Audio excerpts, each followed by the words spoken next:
교회에도 이 악기팀이 있다는 거 아세요? 안 보이죠? 빨리 이렇게 더 꽉 차가지고 이 앞쪽에 이 자리를 마련해야 될 것 같아요. 우리 다시 한번 하나님께 영광의 박수, 격려의 박수 하겠습니다. 할렐루야. 여러분, 주일 예배에 나오신 여러분을 정말로 축복합니다. 올 한 해 하나님께서 여러분의 모든 삶의 지평을 활짝 열어주시기를 축복합니다. 아멘. 그리고 여러분들이 삶을 살아갈 때 제발 환난과 근심이 없도록 하나님이 여러분들을 꽉 도와주시는 축복이 여러분들에게 넘쳐나기를 또한 축복합니다. 아멘. 여러분 기도 제목 많이 있죠. 그거 하나님 앞에 간절히 아를 때마다 하나님께서 가장 좋은 것으로 응답하시는 그러한 축복이 여러분에게 있기를 축복합니다. 아멘. 자, 여러분도 저를 축복해 줘야죠. 옆 사람하고 먼저 축복합시다. 옆 사람에게 사랑하는 자여 내 영혼이 잘된 같이 내가 범사에 잘되고 강건하기를 축복합니다. 축복하면 하나님이 그거 이루어 주세요. 자, 따라서 한번 해봐요.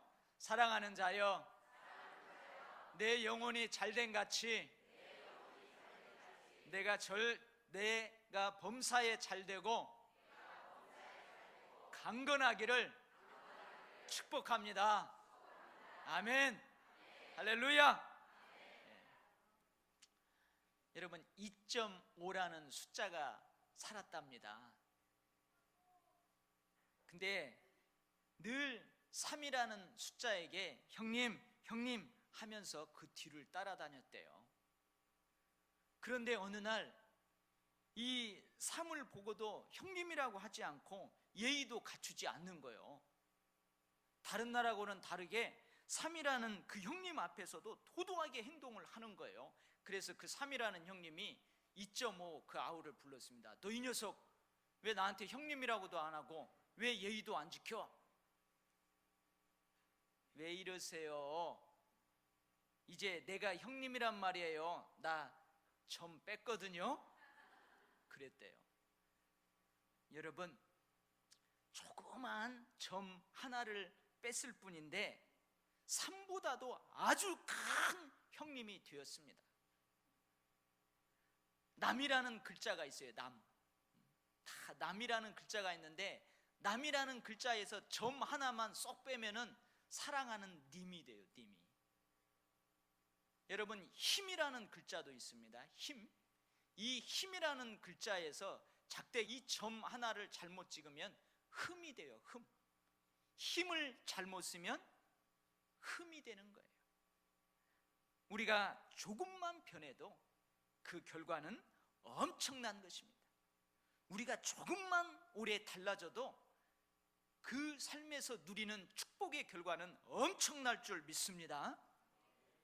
오늘 본문에서 우리는 야곱을 찾아오셔서 야곱에게 말씀하시는 하나님을 뵙게 됩니다. 야곱아, 네가 왜 여기서 이러고 있느냐?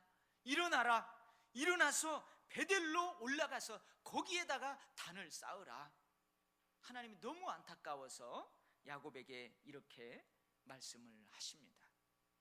과연 베델은 야곱에게 있어서 어떤 곳이기에 하나님께서는 베델로 올라가라 말씀하시는 것일까요? 지금 야곱과 그의 가족들은 세겜이라는 그 땅에 살고 있거든요. 도대체 이 세겜에서 어떤 일이 있었길래 이곳에서 일어나서 떠나라고 하나님은 말씀하시는 것일까요? 베델은요, 오늘 하나님께서 야곱에게 다시 상기시켜주는 말씀 속에서도 알 수 있지만 야곱이 형 에서의 낯을 피해서 도망하던 때에 하나님께서 베델에서 그 야곱을 만나 주셨어요. 야곱이 쌍둥이인 줄 다 아시죠? 야곱이 쌍둥이예요. 쌍둥이 형 에서가 원래 큰아들이에요. 장자권을 가지고 있어요. 근데 이 야곱이 에서가 배고플 때에 팥죽을 한 그릇을 잘 쑤었어요. 아주 맛있게. 거기다가 이렇게 동그라면 씨알도 좀 넣고 해가지고 참 맛있게 넣어가지고, 전라도에서는 거기다 소금을 치는데 어디는 설탕을 치더라고요. 그래서 맛있게 해가지고 형님 이거 드세요, 배고프죠? 그리고 팥죽 한 그릇을 주고 장자권을 샀어요. 큰아들이 받을 수 있는 그 권리를 사버린 거예요. 아버지가 나이가 많이 들었습니다, 이삭이. 그래서 이제는 내가 내 아들들을 축복해 줘야 되겠다 하고는 큰아들을 먼저 축복하려고, 에서야 내가 너를 이제 축복하려고 하니까 가서 사냥을 해서 맛있는 음식을 가져오니라, 내가 그 음식을 먹고 너를 축복하겠다. 그래서 쌍둥이 형 에서가 사냥을 나간 사이에 야곱이 에서처럼 변장을 해가 와가지고 쌍둥이 형 에서가 받을 축복을 다 지가 받아버렸어요. 다 가로채버렸어요. 여러분이 형 에서라면 어떡할래요? 어떡하겠어요? 그래, 나는 이게 팔자야, 내 동생이라 잘 살지 뭐, 그러겠어요? 대부분 그러지 않을 거래요. 야곱으로부터 이러한 수모를 겪은 형 에서가 마음속에 어떻게 결단을 하냐면, 내 이놈의 새끼를 죽여버리리라, 내가 내 아우 야곱을 내가 죽여버리겠다고 막 씩씩대면서 막 화를 내는 거예요. 근데 옆에서 어머니 리브가가 가만히 보니까 진짜 야곱을 죽일 것 같아요. 진짜 야곱을 죽여버릴 것 같아요. 염려가 되어가지고 어머니가 야곱을 부릅니다. 야곱아, 야곱아, 이리 와봐라. 너 큰일 났다. 야야, 네가 장자권 뺏어버렸지, 축복 뺏어버렸지. 네 형이 너를 죽이려고 지금 극도로 분노한 상태니까 너 이 분노가 풀리기까지 저 외삼촌의 집에 가서 좀 있어라. 그래서 보찜 하나 짊어지고 외투 한 벌 입고 지팡이만 짚고 막 바삐 서둘러서 외삼촌 집으로 갑니다. 처량합니다. 장자권은 내가 가지고 있고 축복은 내가 다 받았는데 쫓기는 신세라니, 도망자 신세라니, 내가 빈털터리로 지팡이 하나만 가지고 가다니. 야곱이 처량하게 삼촌 집을 향해서 가다가 한 곳에 밤이 되어서 돌을 베개 삼아 거기에서 잠을 잡니다. 피곤하니까 금방 잠이 들었겠죠. 근데 꿈속에 하나님이 나타나세요. 돌을 베개 삼아 누워 잠들어 있는 그 야곱의 꿈에 하나님이 나타나십니다. 땅에서부터 저 하늘 끝까지 사다리가 쫙 연결되어 있어요. 쭉 연결되어 있어요.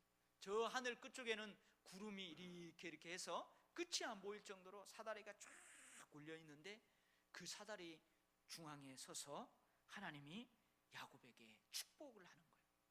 꿈속에서. 할렐루야. 야, 저도 이런 꿈 꾸고 싶어요. 근데 꿈속에서 하나님이 세 가지를 축복합니다. 야곱아, 야곱아, 너가 지금 누워 잠들어 있는 이 땅을 너와 네 자손들에게 내가 줄 것이다. 축복으로 줄 것이다. 야곱아, 야곱아, 네가 낳은 네 자손들이 모래알처럼 저 하늘에 떴는 별만큼 엄청나게 번성하게 내가 할 것이다. 그리고 이 땅의 모든 족속들이 번성한 네 후손들로 인하여서 복을 받게 할 것이다. 야곱아, 야곱아, 너가 어디로 가든지 내가 너를 지켜주고 내가 너에게 허락한 것을 다 이루기까지 내가 너를 떠나지 않고, 그리고 너를 다시 이끌어서 지금 잠들어 있는 이 땅으로 돌아오게 하겠다. 꿈속에서 이 세 가지를 축복해 주는 거예요. 딱 깜짝 놀라서 깨보니까 꿈이에요, 꿈. 그러면서 거기에서 야곱이 세 가지를 소원합니다. 하나님, 꿈에서 하나님이 저를 축복해 주셨는데 그 축복해 주신 말씀대로 저에게 다 이루어 주시면은 여호와께서 나의 하나님이 되실 것입니다. 무슨 말이에요? 평생 살아가면서 오직 하나님만 섬기겠다, 그 말이에요. 그 소원을 합니다. 하나님, 그리고요, 정말로 이 축복이 저에게 다 이루어지면은 제가 돌베개를 베고 잠들어 있던 이곳에다가 하나님을 경배하기 위해서 단을 쌓겠습니다. 그래서 지금 말로 하자면 이곳에다가 많은 사람들이 와서 하나님을 예배할 수 있도록 성전을 짓겠습니다, 그 말이에요. 세 번째로 서원합니다. 하나님이 그렇게 축복해 주시면 하나님이 내게 주신 모든 것에서 내가 열의 한 칸, 10의 1조, 10분의 1을 내가 하나님 앞에 반드시 드리겠습니다. 이렇게 세 가지 서원을 해요. 이러한 장소가 바로 베델입니다. 하나님은 야곱을 이러한 베델의 장소로 올라가라고 하는 거예요. 돌을 베개 삼아 낯선 들녘에서 잠을 자야 할 정도로 가장 힘든 시기, 그 과거를 생각하면 왠지 눈물이 주르르 나오고, 내가 그 힘든 시기를 어떻게 이겨냈나, 그러한 힘든 시기에 야곱은 하나님의 손길을 가장 신비롭게 따뜻하게 체험한 장소가 바로 베델입니다. 순수하고 진실된 마음으로 그 하나님께 자신의 신앙을 고백했던 서원의 장소가 바로 베델입니다. 여러분에게 묻겠습니다. 여러분에게도 그러한 장소가 있지요? 그러한 때가 있지요? 내가 너무 힘들어서 야곱이 돌을 베고 낯선 들녘에서 웅크리고 잠을 자는 것처럼, 그렇게 힘든 시기가 있었던 것처럼 나도 그렇게 힘든 시기가 있었는데 그때 하나님이 찾아와서 나를 축복해 주셨던 그 때가 있습니다. 여러분, 누구에게나 베델은 있습니다. 뜨거운 눈물이 주르르 흐름에도 마음속에서는 막 기쁨이 솟아나서 어쩔 줄 몰라 그렇게 주님을 만났던 첫사랑의 시간이 여러분들에게도 있을 것입니다. 저에게도 있어요. 저도 고등학교 3학년 때 그렇게 넉넉하지 못한 가정 형편에서 제가 고등학교 1학년 때 신앙생활을 시작했는데 이제 대학을 가야 하는 그때 1월 달에 갈림길에 서 있을 때에 제가 하나님께 작정하며 기도했어요. 그때 하나님이 저를 찾아오셨습니다. 제 마음에 감동을 주시고 제 마음에 성령의 체험을 주시고 정말로 많이 울었어요. 많이 기뻐했어요. 그러면서 그때 제가 고백한 고백이 있어요. 하나님, 이제 내가 알겠습니다. 이제 내가 체험했습니다. 하나님 진짜 살아계시다는 것을 내가 체험했습니다. 하나님, 이제 저는요 하나님 없이는 못 살 것 같아요. 하나님, 이제 저는 하나님 없이는 살 수 없습니다. 주님 사랑합니다. 주님 사랑합니다. 그렇게 고백했던 때가 있어요. 근데요, 대학에 들어가고 군에 가고 사랑하는 자매를 사귀고 생활이 넉넉해지고 그러니까요 첫사랑을 잃어버리대요. 첫사랑을 잊어요. 내가 하나님을 그렇게 뜨겁게 사랑했던 그 열정이 식어지대요. 내가 주님 없이는 살 수 없습니다. 그렇게 고백했던 그 고백이요 바뀌대요. 하나님 없이도 살 수 있을 것 같습니다. 내가 하나님 그렇게 사랑한다고 그렇게 목청껏 외치고 그렇게 감격해했던 그 감격이 식어지더군요. 여러분에게도 이 야곱이 경험했던 그 베델의 은혜와 그 베델의 축복과 베델의 언약이 있을 거예요. 여러분은 어떻습니까? 야곱은 그 베델에서 하나님의 축복을 받고 하나님께 서원을 하고 그리고 외삼촌 집으로 가요. 그리고 외삼촌 집에서 야곱이 다시 돌아왔습니다. 지금 이 본문에서 야곱이 돌아온 지 몇 년이 되었느냐? 10년이 흘렀습니다. 떠날 때는 급하게 지팡이만 들고 떠났던 야곱은 진짜 가난뱅이였었어요. 그러나 외삼촌의 집에서 돌아올 때는 엄청난 큰 부자가 되어 돌아옵니다. 형 에서의 마음을 누그러뜨리려고요, 앞서서 보내는 선물들이요 어마어마해요. 그 선물을 주고도 뒤에 남아있는 것들이 엄청났어요. 큰 부자가 되어 돌아옵니다. 자기보다 한술 더 뜨는 외삼촌의 등살에서 하나님의 도우심으로 부자가 된 것입니다. 돌아오면서 형 에서가 아직도 원한을 품고 나를 죽이려고 하면 어떡하나. 그런데 하나님의 도우심으로 자기를 죽이려 했던 형 에서와도 화해해요. 서로 끌어안고 입을 맞추어요. 모든 상황들이 편안해졌습니다. 모든 것들이 안정적이 되었어요. 그런데 어찌된 일인지 야곱은 베델로 올라가지 않습니다. 베델로 가지 않아요. 마치 야곱은 베델의 그날 그 축복, 그 소원을 모두 잊은 듯 합니다. 위급하고 가난하고 쓸쓸하고 어려울 때는 애써 하나님께 매달리면서도 모든 상황들이 평안하고 이제 좀 쓸만하고 부자가 되면 그날 그 축복, 그 소원을 모두 잊고 살아가는 우리들처럼 말입니다. 그래서 야곱은 베델로 올라가지 않고 평안과 안정 속에서 베델 대신에 세겜이라고 하는 성읍에 정착을 하게 돼요. 부자잖아요. 그래서 자기가 사는 주변의 땅을 많이 삽니다. 많이 사요. 집도 잘 지어놔요. 그리고 베델이 아닌 그곳에 하나님 앞에 제단도 잘 쌓아놓습니다. 그런데 야곱은 이 세겜 성읍에서 아주 비참한 일을 겪게 됩니다. 너무너무 비참한 일을 겪게 돼요. 야곱에는 아들들이 12명이 있잖아요. 아들들이 있어요. 근데 그 아들들 가운데서 딸이 하나 있습니다. 딸이 하나 딱 있어요. 여러분 생각해 보세요. 아들이 그렇게 많고 딸이 하나 있으면 여러분 딸이 예쁘겠어요? 안 예쁘겠어요? 너무너무 예쁘겠죠. 야곱이 잘생겼답니다. 리브가도 잘생겼답니다. 그래서 이 디나도 아주 예쁘답니다. 믿거나 말거나.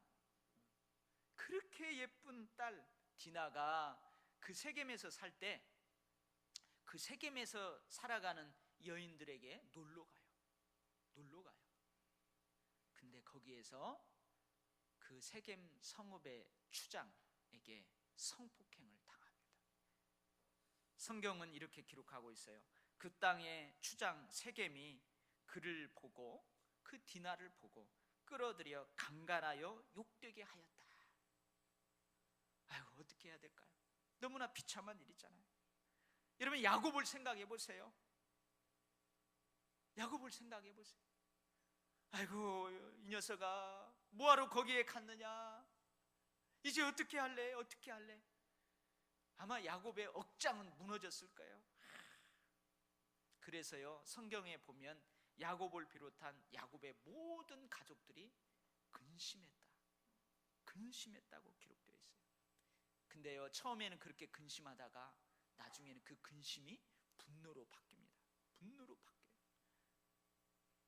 근데 이 야곱은요 시족 부족이에요. 적어요. 근데 그 주변의 나라들은 많아요. 연합군도 구성할 수 있고. 그러니까 이 위기를 잘 모면해야 되는데 야곱이 어떻게 하냐면, 그래 이왕 이렇게 된 거 한 가지 조건을 걸고 디나를 성폭행한 저 추장과 결혼시키자. 차라리 결혼시켜서 잘 살게 하자. 이렇게 결정을 하고 그를 결혼시키려고 그래요. 근데 한 가지 조건이 뭐냐면 그 세겜의 모든 성읍의 남자들에게 할례를 하는 조건입니다. 할례는요 지금으로 말하면 뭘 이야기하냐면 포경수술을 하는 거예요. 우리 자녀들 포경수술 시켜주잖아요. 그 포경수술을 하면요 3일 때로는 일주일간 꼼짝 못해요. 힘을 못 써요.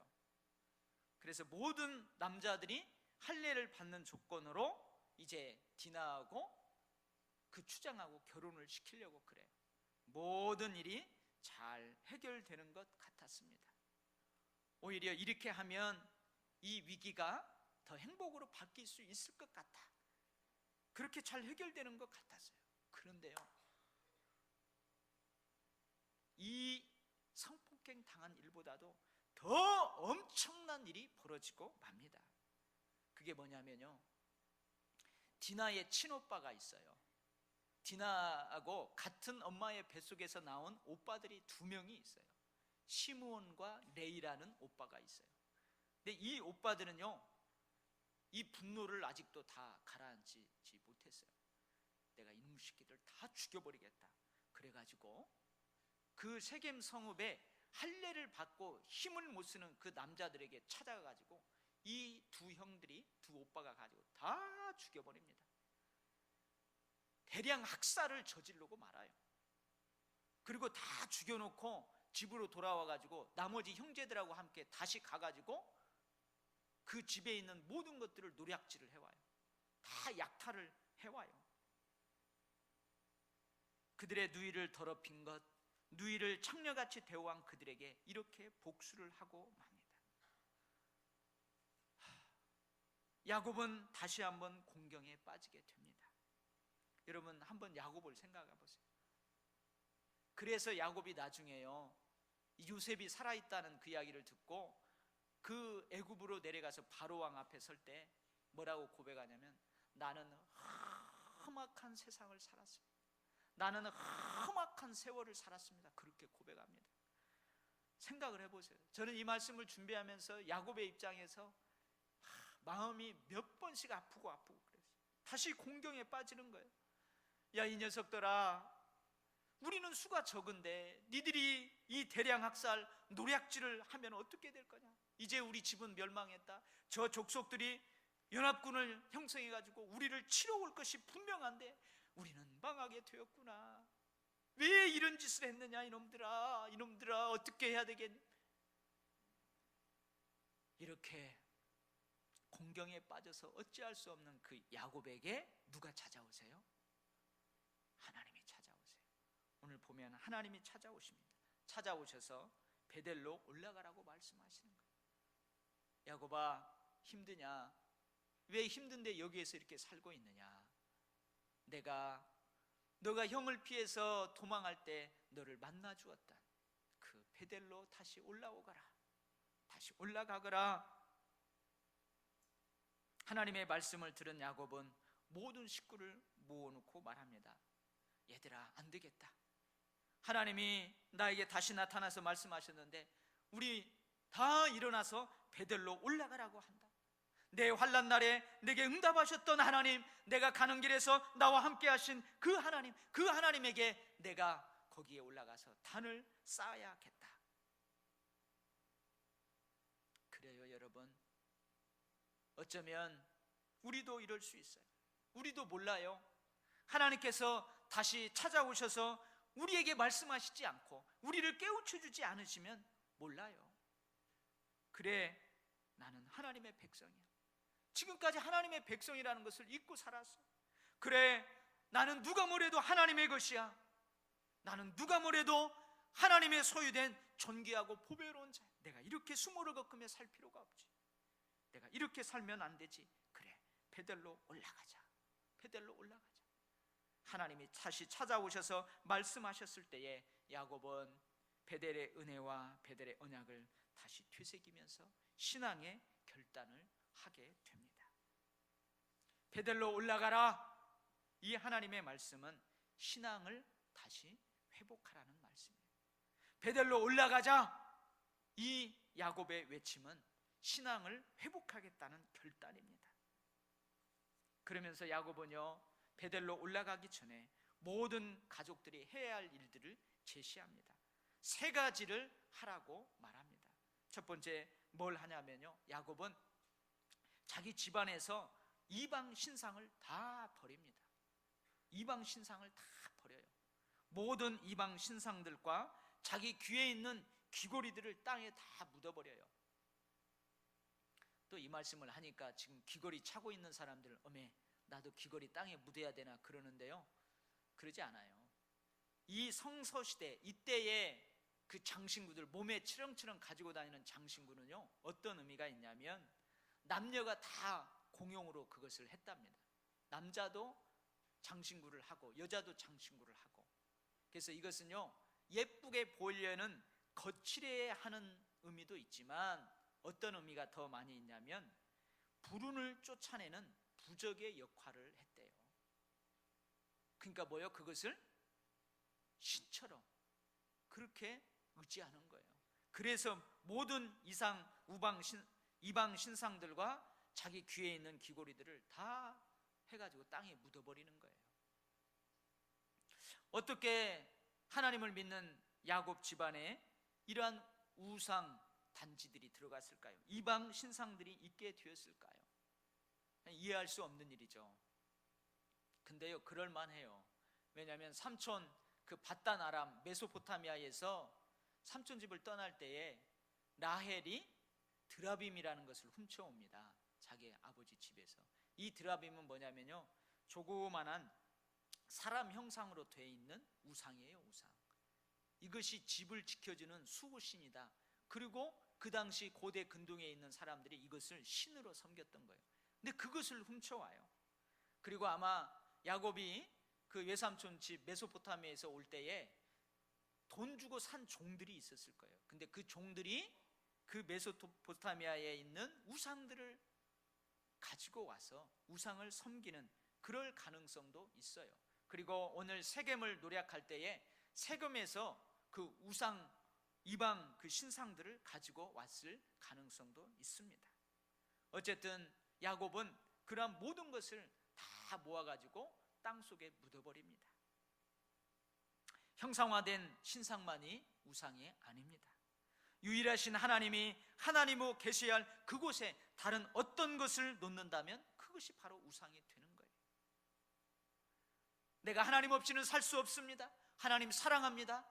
그렇게 고백해놓고 하나님이 계시는 그곳에서 하나님을 끌어내리고 거기에다가 다른 어떤 것을 놓으면 그것이 바로 우상이 되는 거예요. 형상화된 어떠한 모형이 오직 하나님만이 계셔야 될 그곳에 있다면 그것이 우상이 되는 거예요. 형상화되지 않은 어떠한 사상, 가치관, 그것들이 오직 하나님이 자리하실 그 자리에 떡하니 자리하고 있다면 그것들은 우상이 되는 거예요. 남편이 그곳에 있으면 여러분 남편이 우상이 됩니다. 자식이 거기에 있으면요, 자식이 그게 우상이 돼요. 돈이 거기에 있으면 돈이 우상이 되고 세상적인 쾌락이, 세상적인 그 어떤 것이 그곳에 하나님을 대신하고 있으면 그것이 우상이 되는 거예요. 그것들을 싹 제거하라는 거예요. 이것들을 우리의 마음과 생각에서 제거해야 합니다. 이것들을 우리의 생활 속에서 제거해야 됩니다. 땅속 깊이 묻어버려야 합니다. 불태워버려야 합니다. 야곱이 첫 번째 명한 것이 바로 이거예요. 뭐예요? 다른 어떤 것보다도 우리가 하나님과의 관계적인 영역에서 새로운 변화가 우선해야 된다는 거예요. 다른 모든 영역에서 변화가 다 있을지라도 하나님과의 변화가 없으면, 새로운 변화가 없으면 안 된다는 거예요. 그리고 두 번째, 야곱은 자기 집안 식구들을 정결하게 합니다. 정결하게 해요. 여러분, 정결하게 한다는 것은 뭘 의미할까? 제가 곰곰이 묵상하는데 하나님이 저에게 이런 감동을 주셨어요. 아, 주변 사람을 정리해야 하는 것이구나. 자신의 마음과 생각을 어지럽게 만드는 주변 사람들을 깨끗하게 정리해야 합니다. 하나님의 백성으로 순종과 헌신의 삶을 방해하는 주변을 여러분 정리해야 합니다. 그래야 우리가 정결하게 살 수 있어요. 여러분, 주변에 많은 세상적인 사람들이 있어봐요. 그 사람 신앙생활 잘 못합니다. 디나는 세겜 성읍의 딸들을 보러 나갔다가 봉변을 당했어요. 하나님의 언약 백성과는 다른 삶의 방식으로 살아가는 세겜 사람들을 조심했어야 합니다. 디모데후서 2장 22절에 이런 말씀이 있어요. 너는 청년의 정욕을 피하고 주를 깨끗한 마음으로 부르는 자들과 함께 의와 믿음과 사랑과 화평을 따르라. 청년의 정욕, 육신의 정욕, 육신의 욕망을 따라 사는 사람들하고 같이 지내지 말라는 거예요. 그 사람들을 피하라는 거예요. 그리고 누구랑? 주님을 깨끗한 마음으로 찾는 자들, 의와 믿음과 사랑과 화평을 따르는 사람들, 그 사람들과 함께 지내라는 거예요. 잠언 27장 17절 말씀입니다. 철이 철을 날카롭게 하는 것 같이 사람이 그의 친구의 얼굴을 빛나게 하느니라. 주변의 사람들이 그 사람들에게 영향을 미친다는 거예요. 하나님의 언약 백성으로, 하나님의 제사장으로 주변에 있는 사람들을 살려야 되는데 그렇지 못하면 안 된다는 거예요. 저쪽 사람들은 성폭행으로 이쪽 사람들을 더럽혔습니다. 이쪽 사람들은 대량 학살과 모략질로, 노략질로 저쪽 사람들을 다 죽여버리는 결과를 가져왔어요. 여러분 돌아보십시오. 여러분 주위에 내가 하나님의 백성인데, 내가 신앙의 사람인데 순종과 헌신의 삶을 살아야 되는데 이것을 방해하는 사람들 있다면 정리해요. 과감하게 정리해야 여러분들 정결해질 수 있습니다. 만약에 여러분 주변에요, 맨날 토요일 날만 되면은 저기 중앙동 쫙 이렇게 쫙 시간이 되면 쫙 열리는 돔 나이트클럽, 거기 가기 좋아하는 친구들이 막 대여섯 명 있어요. 토요일마다 와가지고 여러분 찔벅찔벅 해보세요. 아이고 니네들 등살에 못, 내가 이번 주만 내가 예배 빠지고 한번 갈게. 가봤더니요, 와 좋아요. 그러면 어떻게 해요? 그 사람 신앙에서 점점점 멀어지는 거예요. 점점점 멀어지는 거예요.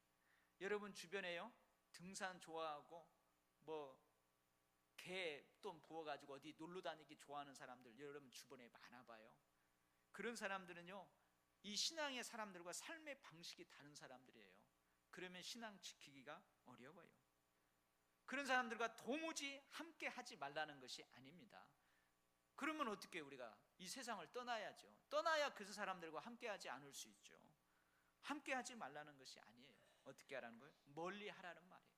나의 신앙의 정결함을 위해서 멀리 하라는 거예요. 가까이 하여 그들에게 물들어가지 말라는 얘기입니다. 하나님의 언약 백성인 우리가, 하나님의 제사장인 우리가 그들을 변화시키고 살려야 한다는 것입니다. 여러분의 주변을 돌아보시기 바랍니다. 누가 있습니까? 정리해야 될 것들을 과감하게 정리하여서 자신을 정결하게 하시기를 바랍니다. 세 번째, 야고보는요, 집안 식구들의 의복을 바꾸어 입으라고 해요. 옷을 왜 바꾸어 입으라고 할까? 왜 옷을 바꾸어 입으라고 할까? 왜 그러냐면 이 당시에 이 의복은요, 그 사람의 신분과 삶의 형태를 보여주는 것이에요. 그 사람의 신분과 삶의 형태를 보여주는 거예요. 그러잖아요, 여러분. 만약에 여러분 길거리 가다가 막 머리도 요상하게 하고 막 화장도 막 요상하게 하고 껌 질근질근 씹고 막 가슴이 다 환하게 퍽 패여 있는 옷 입고 미니스커트 막 쫙 입고 막 쫙쫙 이렇게 가는 사람들을 봐요. 그러면 그 사람의 삶의 형태를 그 의복이 그대로 드러내 주는 거예요. 의복을 바꾸라는 것은 두 가지 의미가 있습니다. 자신의 내적인 변화가 외적으로까지 이어져야 한다는 의미가 있어요. 내적인 회개가 있었다면, 마음의 회개가 있었다면 그 마음의 회개가 보여지는 삶의 영역으로의 회개까지 이어져야 한다는 말이에요. 또 한 가지 의미는요, 실제로 그러한 풍토와 종교와 문화 속에서 만들어진 옷을 벗어버리라는 의미입니다. 가나안 족속들의 문화가 아닌 하나님의 백성으로서의 문화를 소유하라는 말입니다. 한번 상상을 해보세요. 절대 그런 일은 없겠지만 제가 어느 날 주일날 예배드리러 왔는데 이 가운을 입지 않고 승복을 입고 딱 올라왔다. 승복을 입고 딱 올라왔다고 생각했어요. 옆에다가 그 목닥 딱 차고 목사가 그렇게 올랐다고 생각해 보세요. 그건 아니잖아요. 그거 아니잖아요. 실제로 그 풍토와 종교와 문화 속에서 만들어진 옷을 벗어버리라는 거예요. 내 주변에 누가 있느냐, 사람 못지않게 내가 살아가고 있는 환경, 그 환경도 중요합니다. 그래서 맹모 삼천지교가 나온 거예요. 그 사람의 성격과 습관 형성은 그가 살아온 환경의 영향력이 가장 크게 작용한답니다. 근데 우리는 가끔 이런 말을 하고 또 이런 말을 들어요. 하나님은 뭘 보신다? 중심을 보신다. 마음을 보신다. 보여지는 외모보다는 보이지 않는 내면이 더 중요하다. 남들이 나를 어떻게 보든지 나만 그러지 않으면 되지 뭐. 이런 말은 틀린 말은 아니지만요, 틀린 말이에요. 보여지는 부분도 중요하다는 거예요. 처음 교회에 오시는 초신자분들은요, 하나님을 볼 수가 없어요.